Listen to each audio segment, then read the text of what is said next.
Auckland zero Malabar മിഷന്റെ സ്വർഗീയ മധ്യസ്ഥയായ നിത്യസഹായ മാതാവിന്റെ തിരുനാൾ ആഘോഷത്തിനായി ഇവിടെ എത്തിച്ചേർന്നിരിക്കുന്ന എല്ലാ ഇടവകാംഗങ്ങൾക്കും ഹോളി ട്രിനിറ്റി ടെക്കാനണി ഫാമിലി യൂണിറ്റിന്റെ തിരുനാൾ ആശംസകൾ. ഹോളി ട്രിനിറ്റി ടെക്കാനണി ഫാമിലി യൂണിറ്റ് സാദരം സമർപ്പിക്കുന്നു പരിശുദ്ധ അമ്മയുടെ പ്രത്യക്ഷീകരണങ്ങളിലൂടെ ഒരു യാത്ര.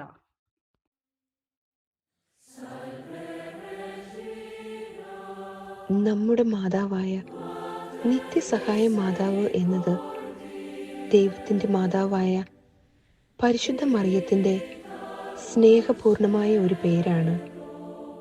നിത്യസഹായം 1866 പോപ്പ് പിയസ് 9 ഈ മാതാവിനെ സർവ്വലോക കത്തോലിക്ക സഭയുടെ നിത്യസഹായ മാതാവ് എന്ന് പ്രഖ്യാപിച്ചു.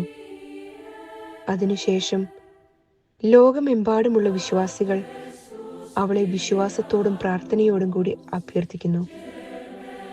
നമുക്കും നിത്യസഹായ മാതാവിനെ പോലെ സ്നേഹത്തിലും കരുണയിലും ജീവിക്കാം. നിത്യസഹായ മാതാവേ, ഞങ്ങൾക്ക് വേണ്ടി പ്രാർത്ഥിക്കണമേ. ആമേൻ.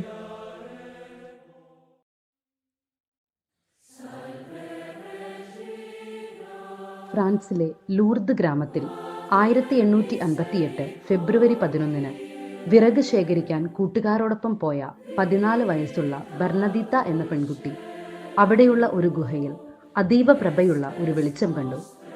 ആ വെളിച്ചത്തിനുള്ളിൽ അതീവ സുന്ദരിയായ ഒരു സ്ത്രീരൂപം. ജപമാല കൈകളിലേന്തി തൂവെള്ള വസ്ത്രമണിഞ്ഞാണ് പരിശുദ്ധ അമ്മ ബർണദീത്തയ്ക്ക് അവിടെ പ്രത്യക്ഷപ്പെട്ടത്. ജപമാല ചൊല്ലി പ്രാർത്ഥിക്കുവാൻ ബർണദീത്തയോട് പരിശുദ്ധ അമ്മ ആവശ്യപ്പെട്ടു. പിന്നീട് 18 പ്രാവശ്യം ബർണദീത്തയ്ക്ക് മാതാവിൻ്റെ ദർശനമുണ്ടായി.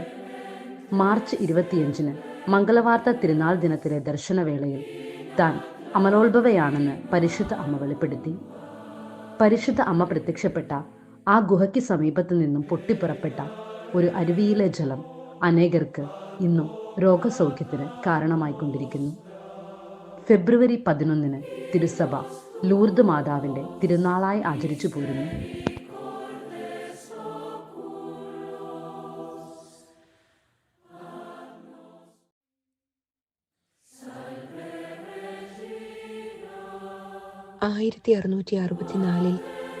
ഫ്രാൻസിലെ ലോസ് എന്ന ചെറുഗ്രാമത്തിൽ വിനീതയായ കന്യാസ്ത്രീയായ ബെനഡിക്റ്റ റിക്രൂറൽ എന്ന യുവതിക്ക് പരിശുദ്ധ മറിയം പ്രത്യക്ഷപ്പെട്ടു. മറിയം അവളോട് പറഞ്ഞു, ജനങ്ങളെ മാനസാന്തരത്തിലേക്കും ദൈവത്തിലേക്കും നയിക്കുക. ഈ പ്രത്യക്ഷങ്ങൾ ഏകദേശം 54 വർഷത്തോളം തുടർന്നു. 2008 ഫ്രാൻസിലെ ഗാബ് ബിഷപ്പായ ജീൻ മിഷേൽ ഡി ഫാൽക്കോ ഈ പ്രത്യക്ഷങ്ങളെ ഔദ്യോഗികമായി അംഗീകരിച്ചു.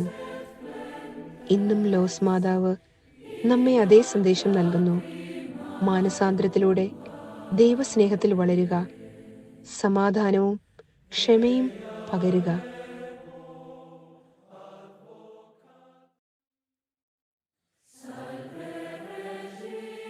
ഫ്രാൻസിലെ ലാസലറ്റ് മലയിൽ 1846 മാക്സിമിൻ, മെലാനി എന്നീ ഇടയബാലർക്ക് നിറകണ്ണുകളോട് പ്രത്യക്ഷപ്പെട്ടുകൊണ്ട് നിരീശ്വരവാദം തലക്കി പിടിച്ച ഫ്രഞ്ച് ജനതയോട് തൻ്റെ തിരുക്കുമാരൻ്റെ സന്നിധിയിലേക്ക് തിരിച്ചു വരണമെന്ന് പരിശുദ്ധ അമ്മ ആവശ്യപ്പെട്ടു. തൻ്റെ പ്രത്യക്ഷീകരണത്തിൻ്റെ മുഴുവൻ സമയവും കരഞ്ഞുകൊണ്ടാണ് പരിശുദ്ധ അമ്മ സന്ദേശങ്ങൾ കൈമാറിയിരുന്നത്. ലാസലറ്റ് മാതാവ്, കണ്ണീരിൻ്റെ മാതാവ്, കരയുന്ന മാതാവ് എന്നീ പേരുകളിലും അറിയപ്പെടുന്നു. മാതാവിൻ്റെ ചുറ്റുമുള്ള വലിയ പ്രകാശത്തിൻ്റെ ഉറവിടം അമ്മ ധരിച്ചിരുന്ന ആ ക്രൂശിത രൂപമായിരുന്നു. നാം പാപം ചെയ്യുമ്പോൾ ക്രിസ്തുവിനെ ക്രൂശിക്കുന്നു എന്നതിൻ്റെ പ്രതീകമായി ചുറ്റികയും, നാം അനുതപിക്കുമ്പോൾ കുരിശിൽ നിന്നും ആണികൾ ഇളക്കിയെടുക്കുന്നതിൻ്റെ സൂചനയായി ചവണയും ആ കുരിശിൽ കാണപ്പെടുന്നു. പ്രാർത്ഥന, പരിത്യാഗം, തീക്ഷ്ണത എന്നീ 3 കാര്യങ്ങൾ ജീവിതത്തിൽ ഉണ്ടായിരിക്കണമെന്ന് ലാസലറ്റിലെ മരിയൻ പ്രത്യക്ഷീകരണം നമ്മെ ഓർമ്മിപ്പിക്കുന്നു.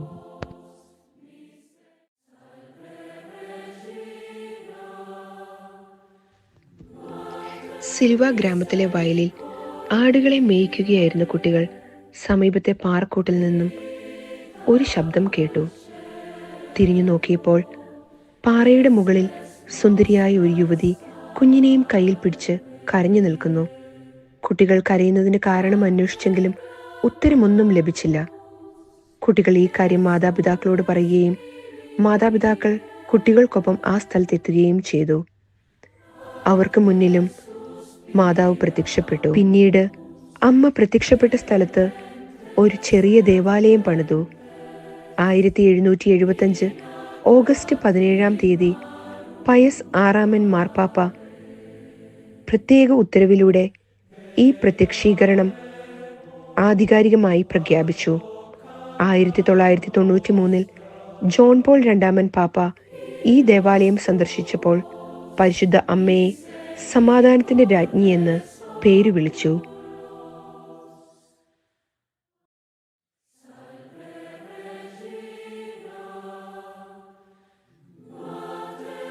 അയർലൻഡിലെ ഒരു കൊച്ചു ഗ്രാമമായ നോക്കിൽ 1879 ഓഗസ്റ്റ് 21 പരിശുദ്ധ അമ്മ പ്രത്യക്ഷപ്പെട്ടത്. അന്ന് വൈകുന്നേരം പള്ളിമേടയിലെ ജോലികൾ തീർത്ത് തിരികെ വരികയായിരുന്ന മേരി മക്ലോഗൻ ദേവാലയത്തിന്റെ മുൻചുവരിൽ ചില രൂപങ്ങൾ കാണുവാനിടയായി.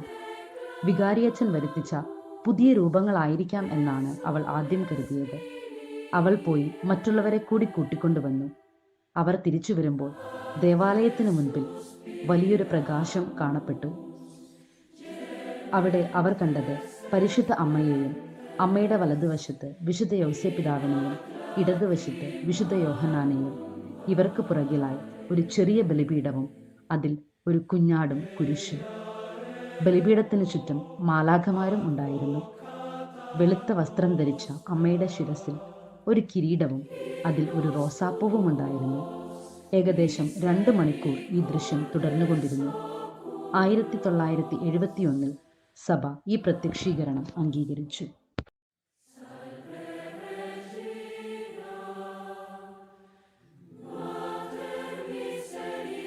ഫ്രാൻസിലെ പോണ്ട്മെയിൻ ഗ്രാമത്തിൽ പ്രത്യാശയുടെ മാതാവ് 6 കുട്ടികൾക്ക് പ്രത്യക്ഷപ്പെട്ടു.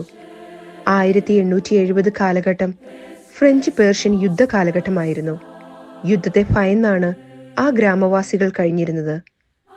1871 ജനുവരി 17 ഇറങ്ങി ആകാശത്തെ നക്ഷത്രങ്ങളെ നോക്കി നിൽക്കുമ്പോൾ പെട്ടെന്ന് സുന്ദരിയായ ഒരു സ്ത്രീ അവനെ നോക്കി പുഞ്ചിരിക്കുന്നതായി കണ്ടു. അവൻ പിതാവിനെയും കുടുംബത്തെയും വിളിക്കുകയും എന്നാൽ അനിയൻ ജോസഫിന് മാത്രമാണ് പരിശുദ്ധ അമ്മയെ കാണാൻ സാധിച്ചത്. ഈ സമയത്ത് ആകാശത്ത് സുവർണ ലിപികളാൽ ഇപ്രകാരം തെളിഞ്ഞു വന്നു: എൻ്റെ മക്കളെ, പ്രാർത്ഥിക്കുക, ദൈവം വേഗം നിങ്ങളുടെ പ്രാർത്ഥന കേൾക്കും. എൻ്റെ മകൻ അനുകമ്പയുള്ളവനാണ്. അനേകം പേർ അവിടെ വന്നുവെങ്കിലും അവിടെ വന്ന 6 കുട്ടികൾക്ക് മാത്രമാണ് അമ്മയെ കാണാൻ സാധിച്ചത്. ഈ സമയം പേർഷ്യൻ സൈന്യത്തിന് യുദ്ധത്തിൽ നിന്ന് പിന്മാറാനുള്ള ആജ്ഞ ലഭിക്കുകയും 10 ദിവസത്തിനുള്ളിൽ യുദ്ധം അവസാനിക്കുകയും ചെയ്തു. 1872 ഫെബ്രുവരി 2 ശുദ്ധീകരണ തിരുനാൾ ദിവസം ലാവാൽ ബിഷപ്പ് ഈ പ്രത്യക്ഷീകരണത്തെ പറ്റി ഒരു ഇടയലേഖനം പുറപ്പെടുവിച്ചു. അതുവഴി പ്രത്യാശയുടെ മാതാവിനുള്ള വണക്കത്തിന് സഭ ഔദ്യോഗികമായി അംഗീകാരം നൽകുകയും ചെയ്തു.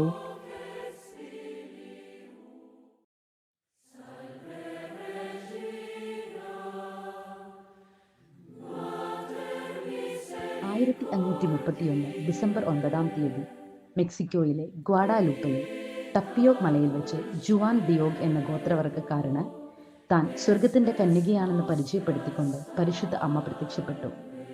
ആ സ്ഥലത്ത് ഒരു ദേവാലയം നിർമ്മിക്കണമെന്നും ഈ കാര്യങ്ങൾ മെത്രാനെ അറിയിക്കണമെന്നും നിർദ്ദേശിച്ചു. ഈ കാര്യങ്ങൾ ജുവാൻ മെത്രാനെ അറിയിച്ചെങ്കിലും ഒരു അടയാളം ആവശ്യപ്പെടുകയാണ് മെത്രാൻ ചെയ്തത്. പിന്നീടുള്ള പരിശുദ്ധ അമ്മയുടെ പ്രത്യക്ഷീകരണത്തിൽ മാതാവിനോട് ജുവാൻ ഇക്കാര്യം ഉണർത്തിച്ചു. മലമുകളിൽ വിടർന്നു നിൽക്കുന്ന പനിനീർ പൂക്കൾ ജുവാന്റെ മേലങ്കിയിൽ ശേഖരിക്കാൻ പരിശുദ്ധ അമ്മ ആവശ്യപ്പെട്ടു. ഇത് മെത്രാനുള്ള ഒരു അടയാളമായിരിക്കുമെന്നറിയിച്ചു. പൂക്കളുണ്ടാകാൻ സാധ്യതയില്ലാത്ത ആ മഞ്ഞുകാലത്ത് അത്രയധികം റോസാപ്പൂക്കൾ കണ്ട് മെത്രാൻ അത്ഭുതപ്പെട്ടു. ജുവാന്റെ മേലങ്കിയിൽ നിന്നും റോസാപ്പൂക്കൾ കുടഞ്ഞിട്ടപ്പോൾ ആ മേലങ്കിയിൽ പരിശുദ്ധ അമ്മയുടെ അതിമനോഹരമായ ഒരു ചിത്രം പതിഞ്ഞിരുന്നു. പിന്നീട് മാതാവിൻ്റെ നിർദ്ദേശമനുസരിച്ച് ആ സ്ഥലത്ത് ഒരു ദേവാലയം നിർമ്മിക്കുകയും ആ ചിത്രം അവിടെ സൂക്ഷിക്കുകയും ചെയ്തു. നൂറ്റാണ്ടുകൾക്കിപ്പുറവും ആ അത്ഭുത ചിത്രം ഒരു കേടും കൂടാതെ ആ ദേവാലയത്തിൽ സൂക്ഷിച്ചു പോരുന്നു.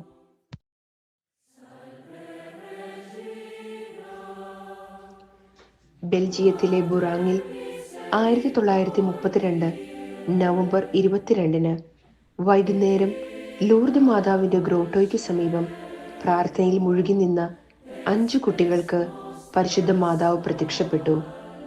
വളരെയധികം സുഗന്ധം നിറഞ്ഞു നിന്ന ആ സമയം മുഴുവൻ കുട്ടികൾ സ്വർഗീയ പ്രഭയിൽ നിറഞ്ഞു നിന്നു. 1932 നവംബർ 29 മുതൽ 1933 ജനുവരി 3 വരെ 91 പ്രാവശ്യം അമ്മ അവരെ സമീപിച്ചു. 1932 ഡിസംബർ 28 തീയതി വളരെ വലിയ ജനക്കൂട്ടത്തിന് മുൻപിലാണ് അമ്മ പ്രത്യക്ഷപ്പെട്ടത്.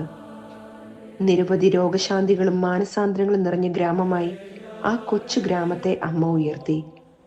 17 വർഷമായി ശരീരം തളർന്നുകിടന്ന 33 വയസ്സുള്ള യുവതി ജനക്കൂട്ടത്തിന്റെ മുന്നിലൂടെ ഓടി വന്നത് ഇവിടെ അമ്മയുടെ ബസിലിക്കയുടെ ചരിത്രത്താളുകളിൽ എഴുതി വയ്ക്കപ്പെട്ടിരിക്കുന്നു. അനേകം ജനകോടികൾ ഇന്നും ബുറാൻ സന്ദർശിക്കുകയും അമ്മയെ വണങ്ങുകയും പുത്രനെ ആരാധിക്കുകയും ചെയ്യുന്നു.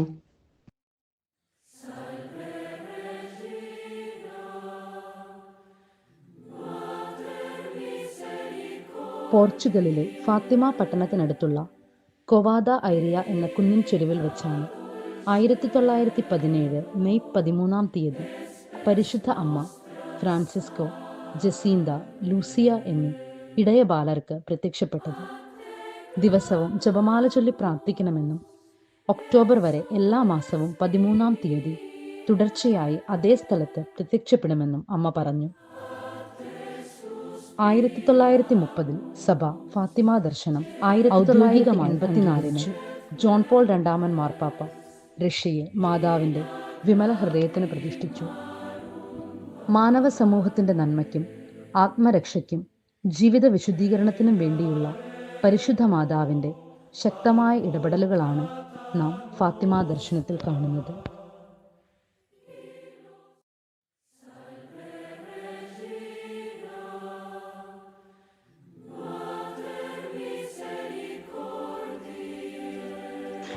സ്വർഗത്തിന്റെ രാജ്ഞിയായ പരിശുദ്ധ മാതാവ് നമ്മുടെ കഷ്ടതകൾക്ക് അറുതി വരുത്തുവാൻ 2 തവണ സ്വപുത്രനെ കൈകളിലേന്തി വേളാങ്കണ്ണിയിൽ പ്രത്യക്ഷപ്പെട്ടു. ഇതുകൂടാതെ മറ്റൊരു അത്ഭുതം സംഭവിച്ചത് 1650 സെപ്റ്റംബർ 8 ബംഗാൾ ഉൾക്കടലിലായിരുന്നു. ചൈനയിൽ നിന്നും സീലോണിലേക്ക് പോയിക്കൊണ്ടിരുന്ന ഒരു പോർച്ചുഗീസ് കപ്പൽ കൊടുങ്കാറ്റിൽപ്പെട്ട് ആടിയുലയുന്ന സമയത്ത് ചരക്ക് കപ്പലിൽ സൂക്ഷിച്ചിരുന്ന അമലോത്ഭവ മാതാവിന്റെ മുന്നിൽ പ്രാർത്ഥിച്ചതിനെ തുടർന്ന് അത്ഭുതമെന്നോണം ആ നിമിഷം തന്നെ കടൽ ശാന്തമായി. തുടർന്ന് പോർച്ചുഗീസുകാരുടെയും ആ നാട്ടുകാരുടെയും ഒത്തൊരുമിച്ചുള്ള പ്രവർത്തനത്തിന്റെ ഫലമായി ഇന്ന് നമ്മൾ കാണുന്ന ദേവാലയം പണി കഴിപ്പിക്കുകയും വേളാങ്കണ്ണിയിൽ മാതാവിനായി സമർപ്പിക്കുകയും ചെയ്തു. 1962 നവംബർ 3 ജോൺ 23 പാപ്പ ബസിലിക്കയായി ഉയർത്തിയ ഈ ദേവാലയത്തിൽ വന്ന് പ്രാർത്ഥിക്കുന്നവർക്ക് പൂർണ്ണ ദണ്ഡവിമോചനം തിരുസഭ വാഗ്ദാനം ചെയ്തിരിക്കുന്നു. തെക്കേ ഇന്ത്യയിലെ ഈ കടലോര ഗ്രാമം ലോക പ്രശസ്ത തീർത്ഥാടന കേന്ദ്രങ്ങളിൽ ഒന്നാണ്.